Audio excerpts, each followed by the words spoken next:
આ વખતે રીડિંગનો ઝોન બહુ જ અલગ હતો. મતલબ મેં આ ટાઈપનું વાંચન ક્યારેય નતું કર્યું. ફર્સ્ટ ટાઈમ આ ટાઈપની બુક ઉપાડી હતી. અઘોર નગારા વાગે મોહનલાલ અગરવાલની 2 ભાગમાં પુસ્તક લખાયેલી છે. અઘોર નગારા વાગે ભાગ 1 અને ભાગ 2. મોહનલાલ અગરવાલ અલગ અલગ સાધુઓના કોન્ટેક્ટમાં વર્ષોથી આવતા હતા અને એમના એ અનુભવો, એના વિશેનું રિસર્ચ, કે આખા સાધુ સમાજ જે કહેવાય છે, એમાં કેટલા કેટલા પ્રકાર હોય છે, દરેકની સાધનાઓના અલગ અલગ પ્રકાર કેવા હોય છે, અને આ બધી જે વિદ્યા છે એ એકચ્યુઅલી શું છે. આપણે જેને દરેક સાધુ બાવાઓ જે કરતા હોય છે એને ખાલી એક ચમત્કારનું નામ આપીએ છીએ. તો આજે એક ચમત્કાર વર્ડ છે, એની પાછળ કેટલી બધી સાધનાઓ છુપાયેલી છે.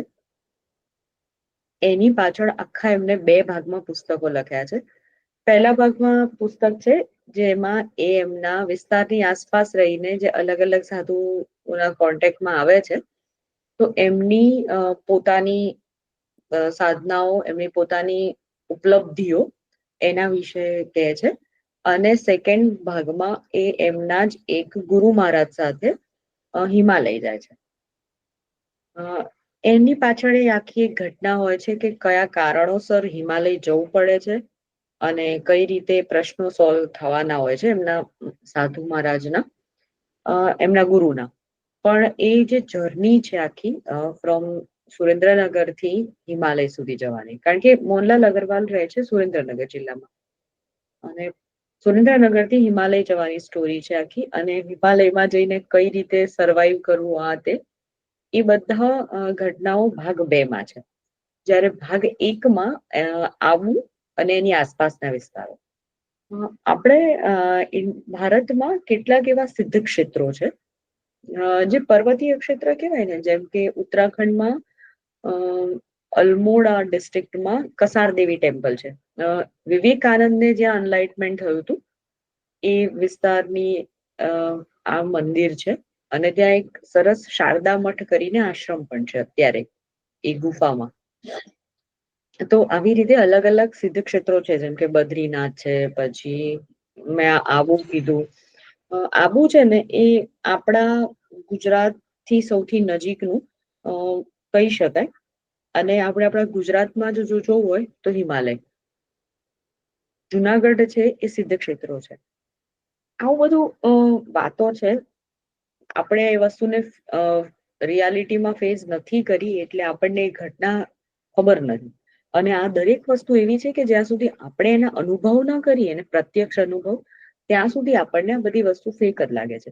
ઇવન આ રાઇટર પોતે કે છે કે ત્યાં સુધી હું આ સાધુ લોકોના કોન્ટેક્ટમાં આવ્યો અને એ લોકોએ મને એમના પોતાના અનુભવો અથવા તો એમની જે સિદ્ધિઓ હતી, એમના ચમત્કારો હતા, એનો પ્રત્યક્ષ અનુભવ ન કરાયો ત્યાં સુધી મને એમાં ક્યારેય વિશ્વાસ નથી બેઠો. તો બટ ઓબ્વિયસ છે કે આપણને ત્યાં રાઇટરનું વાંચીને એવું નહીં લાગવા માંડે કે હા શું ઘટના છે. અને આપણે એમાં કૂદીએ નથી પડવાનું, because this field is like કે એમાં તમને જાણકારી છે તો મજા કરો. બાકી એમાં અમને ઘણા બધા ફ્રેન્ડ્સ લોકો એવું કહે કે આમાં છે ને છપછપિયા કરાય, આમાં ઊંડું ન ઉતરાય, નહીં તો ડૂબી જવાય. કારણ કે આ આપણું ઝોન નથી. It's not our zone. હા, તમે એમાં કરી શકો, એવું નથી કે મને નહીં થાય. જેમ દરેક નવી વસ્તુ શીખવા માટે તમારે એમાં ઊંડું ઉતરવું પડે, એમ જો તમારે આ દિશામાં એ શીખવું હોય તો તમારે એમાં ઊંડું ઉતરવું પડે. એ જ રીતે જેમ કે હવે સીધી વાત છે કે અત્યારે કોડિંગ વાળો આખો એક અલગ ઝોન ચાલ્યો છે, ઓર સાયબર સિક્યોરિટી વાળો ઝોન ચાલ્યો છે, જે એઆઈ વાળો છે. સો એઆઈ ઇઝ નોટ મેજિક. તમારે એઆઈમાં શીખવાનું છે અને એ શીખશો એટલે તમારા માટે ઈઝી થઈ જશે. લાઈક અત્યારે જેમ કે વીએફએક્સ થી જે મેજિક ઉભા થઈ રહ્યા છે મૂવીઝમાં આપણને દેખાઈ રહ્યા છે, સો ઇટ્સ અ આર્ટ. તો આ પણ એક પ્રકારની વિદ્યા છે, નથિંગ એલ્સ. પણ એ વિદ્યાનો લોકો દુરુપયોગ કરતા થઈ ગયા છે. જેમ કે એઆઈ નો દુરુપયોગ થાય છે વિડીયોઝ એડિટિંગ ને આ તે ક્રાઇમમાં. તો એ જ રીતે આ જે વિદ્યાઓ છે, આપણા મંત્ર અને તંત્રની વિદ્યા, એનો પણ સતત દુરુપયોગ થતો હતો. એટલે આખું ફિલ્ડ એક કન્ઝર્વેટિવ ફિલ્ડ બની ગયું છે. એ ફિલ્ડના જાણકારો અને એ ફિલ્ડના માંધાનતાઓએ એ ફિલ્ડને એટલું સંકોરી લીધું છે, પોતાના પૂરતું મતલબ સીમિત કરી દીધું છે કે એ લોકો જ્યાં સુધી પરખ ન થાય કે આ વ્યક્તિ આને લાયક છે, ત્યાં સુધી કોઈને કહેતા જ નથી કે આવું છે. હવે આપણે જ વાત છે કે આપણે કમાવા માટે આટલા વર્ષો ભણીએ છીએ, પછી નોકરીમાં 8 કલાક ટીચઈએ છીએ, અને ત્યારે આપણને આપણું રોજગાર પૂરું કરવા માટે એક સ્પેસિફિક અમાઉન્ટ ઓફ મની મળે છે. ધ થિંગ ઇઝ સેમ કે એ લોકો સાધના કરે છે મંત્રો તંત્રની, જે આપણા નોર્મલ જે અર્નિંગ સોર્સ વાળું જે કામ છે, જોબ વાળું, એના કરતા બહુ ડિફિકલ્ટ છે. બટ એ કામ એમને એટલા માટે કરવું પડે છે કે પછી એમને કમાવા માટે બહાર જવાના રસ્તા નથી રહેતા. આ ફિલ્ડમાં જાય છે પછી દે ગાઈઝ નોટ ડુઈંગ કે હા ચલો હવે 8 કલાક પહેલા હું એક આઈટી કંપનીમાં જોબ કરી આવું, પછી હું આ ફિલ્ડનું કામ કરીશ. તો શરૂઆત ત્યાંથી થાય છે કે જ્યારે કોઈ સાધુ આમાં નક્કી કરે કે ભાઈ મારે આ ફિલ્ડ આ જ ઝોનમાં જવું છે, મારે ઈશ્વર સુધી જવું છે, ત્યારે એ લોકો એમના એક ગુરુ ચૂને છે. જેમ આપણે એક કંપની ચૂઝ કરીએ છીએ, લાઈક કે મારે આ કંપની અથવા તો આ ફિલ્ડ સાથે કામ કરવું છે, એ રીતે એ લોકો એક એમના ગુરુ ને પસંદ કરે છે, યા તો ગુરુ શિષ્યને પસંદ કરે છે. આમાં મોટા ભાગે શિષ્ય ગુરુને ની શોધમાં નથી નીકળતો, પણ એમની જે જર્ની છે એમાં એમના ગુરુની લાયક લાગે ત્યારે એના ગુરુ એને પસંદ કરે છે કે ઓકે, હવે હું તને આ વિદ્યા આપીશ. અને મતલબ 1 કરોડ મંત્ર જાપ, 1 લાખ મંત્ર જાપ, ઇટ્સ નોટ ઇઝી ટાસ્ક. અને પછી એમને બધી વિદ્યાઓ હાસિલ થાય છે. અને યક્ષિણી સાધના હોય છે, આવી બધી ઘણી બધી સાધના હોય છે, કંકાલ મૂંડ સાધના. અને હું પહેલો ભાગ વાંચ્યો હતો તો બહુ ડરી હતી, ફાટતી હતી લિટરલી. કારણ કે આવી વસ્તુ ક્યારેય સાંભળી ન હોય, અને જે લોકો બી વાતો કરતા હોય ને એને આપણે એવું જાણે ફેંકું બીવડાવે છે, બટ આ વસ્તુ રિયલ છે. અને આ આખી સફરે એમને ફેસ કરી છે. આજે રાઇટર છે, એમને અલગ અલગ સાધુઓના સંપર્કમાં આવીને, અને એમને સાધુઓએ, દરેક સાધુ બાબાઓએ એમને જે આ વાત કીધી છે એમનાથી એમને એટલી જ લખી છે જે લખી શકાય છે. એ જ્યાં જ્યાં નથી કહી શકાતું ત્યાં મોહનલાલ લખે છે કે અહીંયાથી આગળનું મને લખવાની અનુમતિ નથી. તો એવું હોય છે કે સાધુ મહારાજ છે ને કમાવા નથી જતા, તો આપણને એવું લાગે કે ક્યાંથી ખાતા હશે. તો એમને એ મંત્રથી આખું એમની પાસે એક શક્તિ હોય છે કે જેનાથી એ એમનું રોજબરોજનું ખાવાનું માંગી શકે છે. અને એમને જે દેવી દેવતાઓની સાધના કરી હોય છે એ એમને રોજે રોજનું આપી જાય છે. બટ ઇટ્સ નોટ લાઈક કે આજે મને પિઝા જોઈએ, આજે મને આ જોઈએ. ઇટ્સ લાઈક એમને જેટલું ખાવાનું હોય એટલું જ. અને એવું નથી હોતું કે રોજ રોજ એની પાસેથી જ માંગે છે. જેનો સોર્સ નથી એ જ વસ્તુઓ એમને સાધ્ય દેવી દેવતાઓ આપે છે. બાકી એ સાધુ મહારાજ એમની આસપાસના વિસ્તારના કંદમૂળ અને વનસ્પતિમાંથી લેતા હોય છે. અને આપણે જે યોગને જે બાયોલોજી વાળું મતલબ આયુર્વેદ વાળું ભણીએ છીએ ને, એનાથી 10 ગણું ઉપર લેવલનું આ લોકો પાસે જ્ઞાન હોય છે. યોગ સાધનાથી એ લોકો એટલી હદ સુધી કામ કરી શકે છે કે આપણે પહેલા સાંભળ્યું હતું કે ભગવાનના ટાઈમમાં કે શિવજી એક સાથે 2 જગ્યાએ પ્રેઝન્ટ હોય. એમના ટાઈમે જે ઋષિઓ હતા, વશિષ્ઠ ને દધીચી ને એ બધા, તો કે એમને 10 મિનિટમાં આટલા કિલોમીટરના અંતર કાપી લીધા એન્ડ ઓલ ધીસ થિંગ્સ. તો આ બધું યોગ સાધનાનો એક પ્રકાર છે. સ્થૂળ શરીર અને સૂક્ષ્મ શરીર, એનું જે આખું કઈ રીતે બેલેન્સ કરવાનું છે, યોગની સાધનાઓ કઈ રીતે કરવાની છે, અને એનાથી આ બધું થાય છે. સો ઇટ્સ નોટ ચમત્કાર. એની પાછળ એ લોકોએ એમના વર્ષોના તપ કર્યા હોય ત્યારે એમને આ વિદ્યા મળે છે. આપણને જેમ બહુ વર્ષો સુધી કામ કર્યા પછી પ્રમોશન મળે છે ને, એમ જ એ લોકોને પણ આ રીતે બહુ બધી તંત્ર મંત્રની પુસ્તકોનું વાંચન કર્યા પછી એમને આ વસ્તુ મળે છે. અને એમાં પણ દરેકના અલગ અલગ ઝોન હોય છે. કેટલાક ગુરુ મહારાજો હોય જે એમને ખાલી પ્લાન્ટ્સની માહિતી આપતા હોય છે કે કયા પ્લાન્ટ્સથી શું થયા તે, એટલે મતલબ આખું વનસ્પતિ શાસ્ત્રમાં જાય, જેને એ લોકો સંજીવની વિદ્યા કહે છે. કેટલાક લોકો હોય છે જે યોગ ક્રિયાવાળી સાધનામાં જાય છે. બીજા કેટલાક લોકો, આ અલગ અલગ ઝોન છે, મને એકચ્યુઅલી યાદ નથી, પણ આ રીતે એ લોકોને બી ઝોન વાઇઝ હોય છે. આપણે જેમ ફિલ્ડ ચૂઝ કરવું પડે છે ને, કેમેસ્ટ્રી, બાયોલોજી, ફિઝિક્સ, એ રીતે એમનામાં પણ છે એ રીતે. હવે આપણને એવું થાય કે હિમાલયમાં એ સાધુઓ કઈ રીતે સર્વાઈવ કરતા હશે, તો એમની પાસે જ્ઞાન હોય છે કે હિમાલયમાં રહીને કઈ કઈ વનસ્પતિ ખાવાથી આપણા બોડીમાં એટલી ગરમી ઉત્પન્ન થાય કે તમે હિમાલયના ઝરણાના પાણીથી નહીં શકો. ઇટ્સ નોટ ચમત્કાર, એમની પાસે જ્ઞાન છે સર્વાઈવ કરવા માટે. એમને ઓવરકોટની જરૂર નથી હિમાલયમાં બરફની વચ્ચે. અને આ કરવા પાછળના કારણો એ જ છે કે અહીંયા રહીને કરી નથી શકતા, કારણ કે કાં તો પછી એમને લોકો દુરુપયોગ કરી જાય છે, અને કાં તો પછી સર્વાઈવલના ઇશ્યુઝ છે.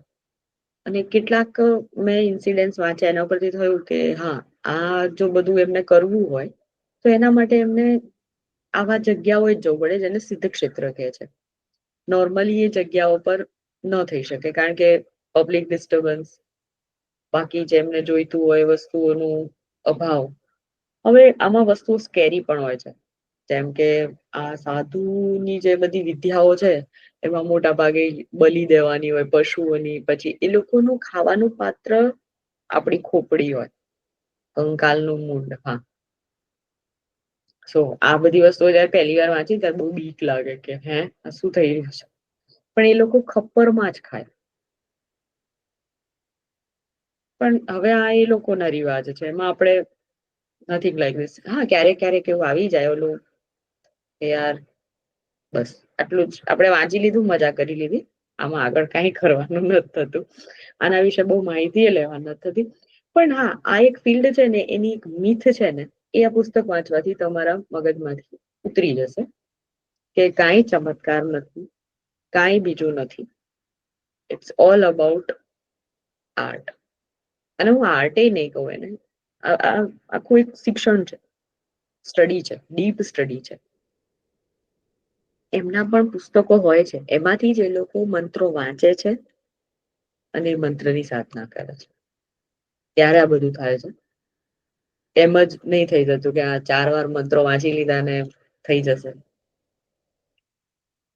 એમની પાસે વિદ્યા છે સોનું બનાવવાની, પણ એ કેમિકલ સાયન્સ છે. એને એ લોકો વિદ્યા કહે છે, પણ ઇટ્સ અ કેમિકલ સાયન્સ. આપણને જે ખાણમાંથી સોનું મળે છે, તો એ સાધુ સમાજ પાસે, મતલબ જે લોકો એવી સિદ્ધ કરી છે વિદ્યાઓ, તેમની પાસે છે. તો એ લોકો આમાં એવું લખે છે કે વનસ્પતિના મૂળમાંથી ને એ રીતે કરીને આખું એ કરે છે. કેમિકલ સાયન્સ છે એમની પાસે, અને એમાં અમુક કેમિકલના નામ લખ્યા છે જે ધેટ વી કેન રિલેટ કે હા, આની સાથે આ રિએક્શન કરતું જ હોય, બરાબર છે. એટલે લોખંડમાંથી સોનું બનાવવાનું, પછી તાંબામાંથી સોનું બનાવવાનું, એ બધું છે એમની પાસે વિદ્યા. એટલે એવી રીતે એમનું અર્થોપાર્જન કરતા હોય છે કે ભાઈ આજે જરૂર પડી મારે.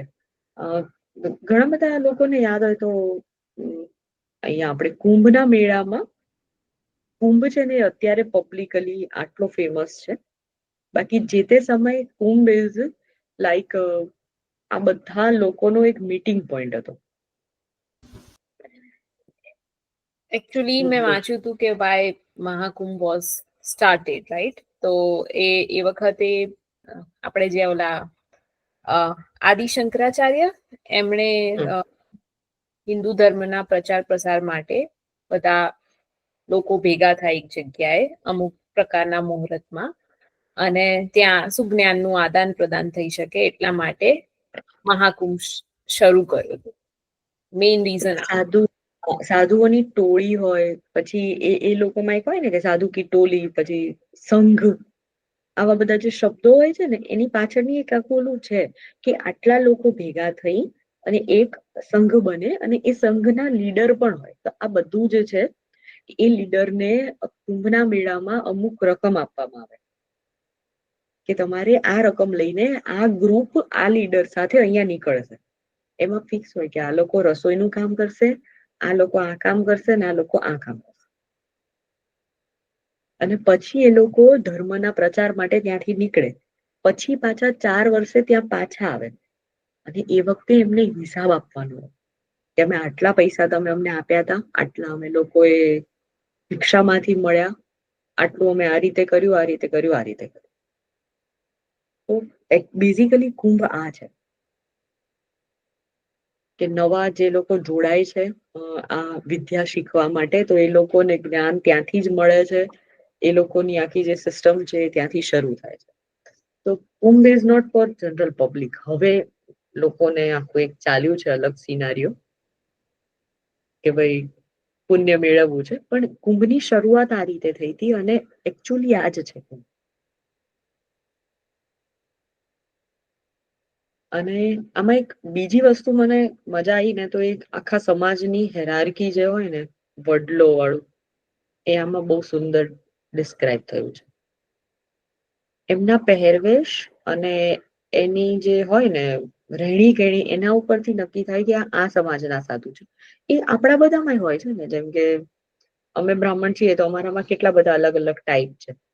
દરેકનું એક અલગ હોય કે આ લોકો આ જ કામ કરે, આ લોકો આ જ કામ કરે. જેમ કે કર્મકાંડી બ્રાહ્મણ હોય તો અલગ હોય, વિદ્યા આપવા વાળા બ્રાહ્મણ હોય તો અલગ હોય. એવી રીતે બધામાં હોય જ છે કે ભાઈ, તો એ રીતે આમનામાં પણ હોય છે કે જો એમને તુલસીની માળા પહેરી છે તો એ આ સાધુ છે, એમને આ માળા પહેરી છે તો એ આ સાધુ છે.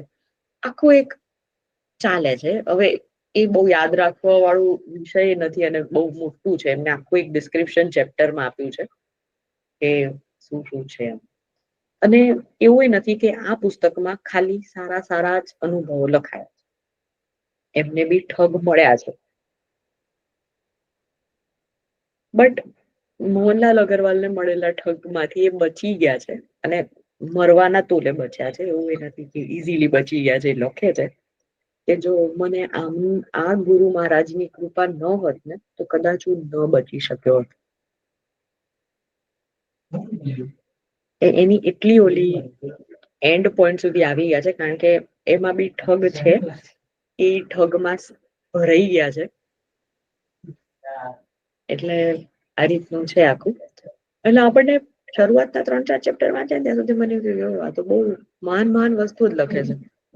પછી પાછળના ચેપ્ટર્સમાં એને એના ખરાબ અનુભવો લખ્યા કે મને ઠગ સાધુઓય મળ્યા છે અને હું મરવાના વાંકે બચ્યો છું.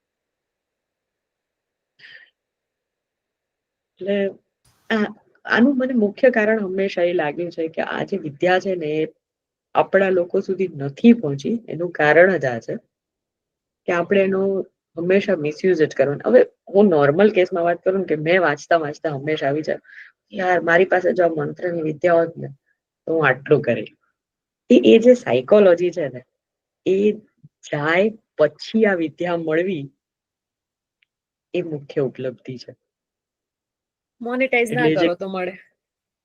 કઠોર તપસ્યા. અરે સીધી વાત છે ને, મારી પાસે તો યક્ષિણી સાધના હોય તો રોજ એન પાસે કહી દઉં યાર પ્લીઝ આજ આટલું ખાવાનું આપી દેજે, આપણે બેઠા મજા કરીએ. હવે એ લોકો યક્ષિણી સાધના એટલે કરે છે કે એ લોકોને જો ખાવા માટેના પૈસા ન કમાવા પડે તો એ જે ટાઈમ છે એનો એ બીજી સાધનામાં ઉપયોગ કરી શકે. અને એમની સાધના હોય છે 6 મંથ કન્ટિન્યુ સાધના. દિવસ રાત કરવાની. એટલે ઓલું જે હોય છે ને, આજકાલ ગુજરાતમાં મતલબ હવે ખબર નહીં તમને લોકોને આઈડિયા છે કે નહીં, એક બાવા છે જે ખાલી પાણી ઉપર રહે છે. એક બાવા છે જેને આટલા વર્ષથી કાંઈ ખાધું પીધું નથી. બરાબર. હવે લોકો એની પૂજા કરવા જાય. ભાઈ એ કાંઈ નથી. આમાં એનું આખું ડિસ્ક્રિપ્શન છે કે કઈ રીતે થઈ શકે. એને અંદરની આખી ઇન્ટરનલી ડિટેલ્સ નથી આપી, બટ એ આખું એક વિદ્યા છે જેમાં અમુક જડીબુટ્ટીનો ઉપયોગ થાય છે. એ ખાવાથી એ સર્વાઈવ કરી શકે. આ સાધુ મહારાજ છે જે આટલા શિયાળામાં તે હિમાલયમાં બરફમાં ખુલ્લા રહે છે, કારણ કે એને પત્તા ચાવેલા હોય છે. એની અંદરની ગરમી જેટલી હોય છે ને કે એ સ્વેટર તો શું કંઈક પહેરે ને તો એમને મરી જાય. તો એ બધી વનસ્પતિનું જ્ઞાન હોવું એ પહેલા તો એના માટે આખું ભણવું પડે અને પ્રેક્ટિકલી અનુભવ કરવો પડે. કેટલીક વનસ્પતિ એવી છે કે જેને અમુક ડિગ્રી સુધી એ લોકો તપાવે એના બીજને, પછી એને વાવે છે, પછી એ વનસ્પતિનું ઓલું થાય છે, ઉગે છે. અને વનસ્પતિમાં ફિક્સ હોય કે આ મહિનાની આ પૂનમે એનું ફૂલ આવશે, એ ફૂલનો રસ તમે લેશો ત્યારે તમને એ ઉપલબ્ધિ મળશે. ઇટ્સ નોટ લાઈક કે આ પાંદડું મળી ગયું ને આપણે ખાઈ લીધું. અને એવા યોગ 12 વર્ષે થતા હોય તો એ મહારાજે જે સાધુ છે એને આ વિદ્યા લેવા માટે એને 12 વર્ષ સુધી તપ કર્યું હોય. 12 વર્ષ સુધી એને મંત્રની સાધના કરી હોય, પછી એ દિવસ આવે, એ દિવસે એને એ ફૂલનો રસ લેવાનો અને પછી એ પીવે ત્યારે એને એનો જે ચમત્કારિક અસર હોય એ થાય. એટલે આ બધું વાંચ્યા પછી મને ખાલી ultimate moral of the story કે આ કાંઈ ચમત્કાર નથી. એમની એ પાછળ એમ લોકોને બહુ મહેનત કરવી પડે છે. અને એ આપણા જેવા કાચા પોચાનું કામ. ત્યારે દેવી દેવતાઓની મહેરબાની આપણા ઉપર વરસે. પણ એકવાર એક્સપિરિયન્સ કરવા જેવો, જ્યારે આ વસ્તુમાં કઈ ખબર ન પડતી હોય ત્યારે એકવાર થોડું શરૂઆતમાં બીક લાગશે, હું કહી દઉં છું અત્યારથી. પણ this is so good and right, કારણ કે આ જે વિવેક દેસાઈ લખી ને બનારસ ડાયરી, એમાં પણ એને ટચડ અપોન ધીસ થિંગ્સ, રાઈટ. એમણે પણ લખ્યું છે એમાં કે, અને ધીસ ઇઝ મેં જે વાંચી હતી બનારસ ડાયરી વાંચી હતી, એમાં બી એમને કીધું કે મને અનુભવ થયા છે આવા. અને વોટ યુ સેડ, રાઈટ, કે કુંભ મેળામાં પણ જે બધા આવે ને, અવધૂત છે કે ગીરી છે કે એ લોકોના અખાડાના ક્રમ હોય છે, એ લોકોના અખાડાના મહંત હોય, રાઈટ. 10 નામી સાધુઓનું આખું સિસ્ટમ હોય. નથી હોતું કે ભાઈ પહેલા વાળા એ આવે, પછી આવે, પછી આવે. એ લોકોના ઓર્ડર પ્રમાણે બી એ લોકો પેલા સ્નાન કરવા જાય, નાહવા માટે જવાનું છે જેમ અમુક દિવસો હોય, એમાં પણ ત્યાં નંબરિંગ સિસ્ટમ. પણ other thing is autobiography of Yogi Paramahansa યોગાનંદનું, અને એમાં એમણે લખેલું છે આ વાત. અને that was again, he was also very very what you just said, right, કે જે કીધું ને કે પરમ સાધના, કે કશું મેળવવા માટેની, અને પરમ અને કઠોર સાધના, રાઈટ. અને એમના ગુરુ બી આપણાથી ન થાય. નેટફ્લિક્સ પર અઘોરીઓની ડોક્યુમેન્ટરી છે, એક હઠ યોગની ડોક્યુમેન્ટરી છે. અને જે અખાડાનું ને બધી વાત છે ને, કે મને તો એ વખતે એ જ યાદ આવતું હતું, અચ્છા તમારા કર્મો સારા, તમે ગ્રેફિન્ડોર.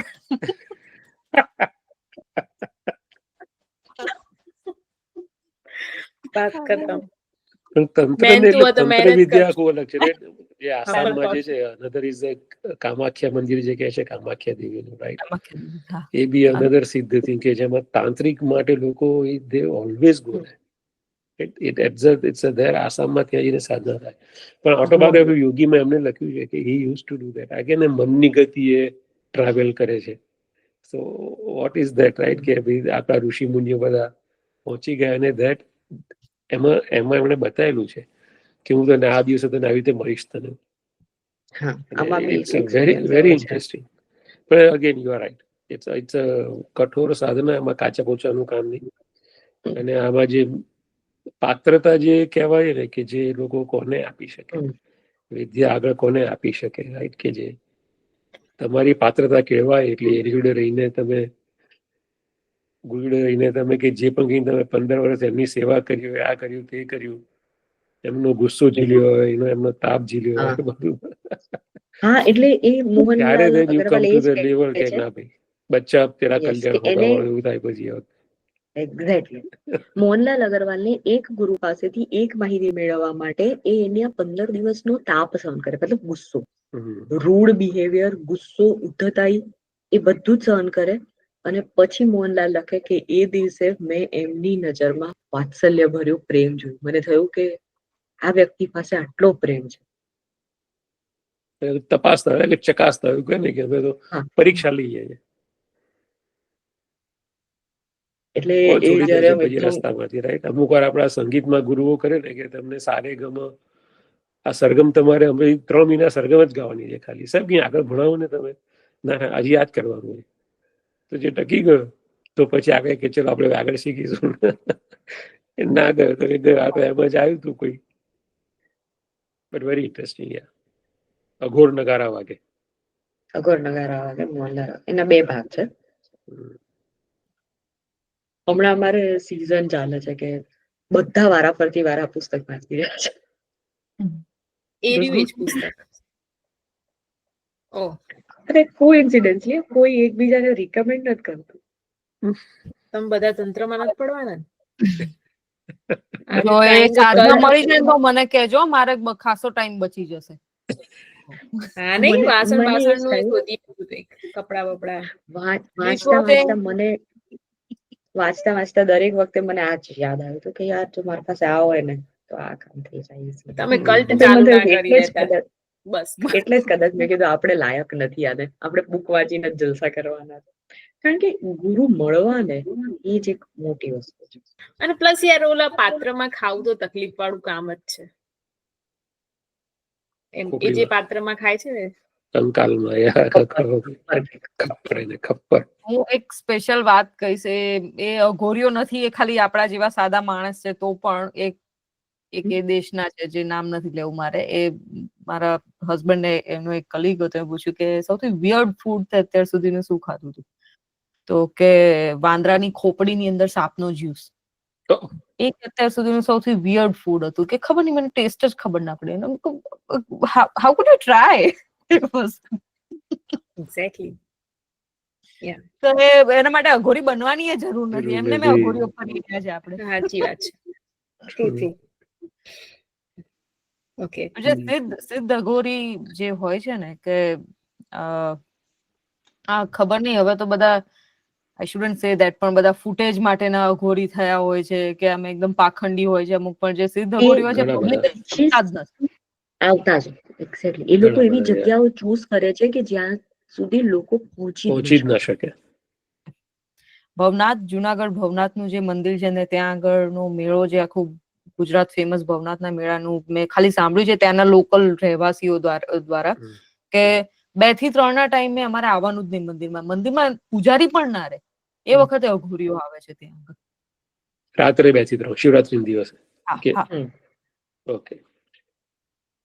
એક પણ માણસ ના જોઈએ, કોઈ જ નહીં.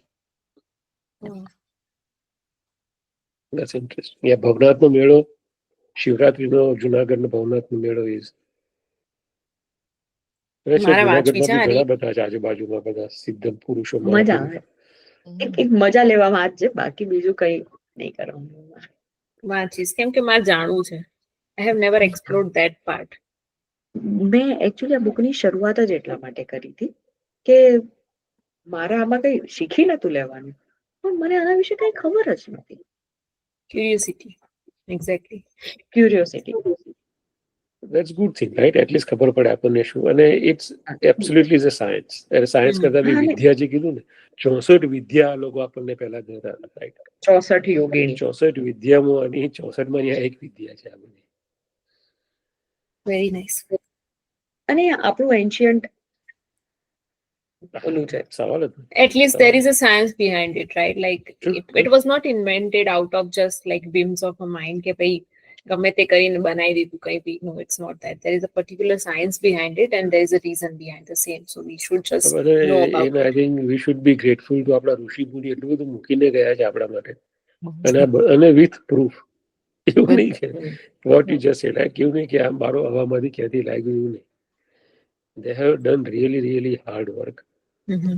કે જેના આપણને if we go back અને જો આવી થોડી ક્યુરિયોસિટી હોય તો કશું કરી શકો તમે કરવું. Right.